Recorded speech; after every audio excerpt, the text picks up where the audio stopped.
Guys எல்லாருக்கும் வணக்கம். இன்னைக்கு பார்த்தீங்கன்னா நம்ம பண்ணையில் இருக்க ஆடை வாங்கிட்டு போகிறதுக்கு தர்வேஷ் அண்ணா வந்திருக்காரு. அண்ணா சொல்லுங்க, ஆடு எத்தனை கிலோ? 20 கிலோ இருக்கு. பக்காவா இருக்குமா? சரியா இருக்கும். ஓகேண்ணா.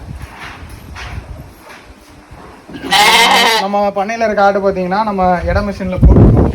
இட மிஷினில் அது நம்ம நிற்க வச்சோன்னா நிற்காது, ஆடு அப்படியே ஓடிட்டு வந்துடும். ஸோ அது நம்மளுக்கு ஒரு பெரிய ப்ராசஸ் ஆகிடும். அதனால் இந்த பேஸ்கெட் பாக்ஸில் வச்சு இதை நம்ம படுத்து போட்டோம்னா அது அப்படியே படுத்துக்கும். ஸோ அண்ணன் வந்து பார்த்துட்டாரு. அண்ணா நம்ம கடை எங்கே லொக்கேட் ஆகிருக்கு? குறிச்சி ஊரில் அணைக்கல்னு ஒரு ஏரியா இருக்குது. ஓகேண்ணா. அணைக்கல் இது பச்சைக்கறி மார்க்கெட். சரிங்கண்ணா. அந்த இதில் கடை ஒன்று இருக்குது. அது பக்கத்தில் நான் கூட கேள்விப்பட்டேண்ணே, இந்த சரௌண்டிங்ஸ்லேயே நம்ம கடை தான் சொன்னாங்க. ஆமாம், அந்த கடைக்கு நம்ம ஆடை தரது எங்களுக்கு ரொம்ப பெருமையாக இருக்குது. ரெகுலராக நம்ம பண்ணையிலே வந்து ரொம்ப நன்றிண்ணே.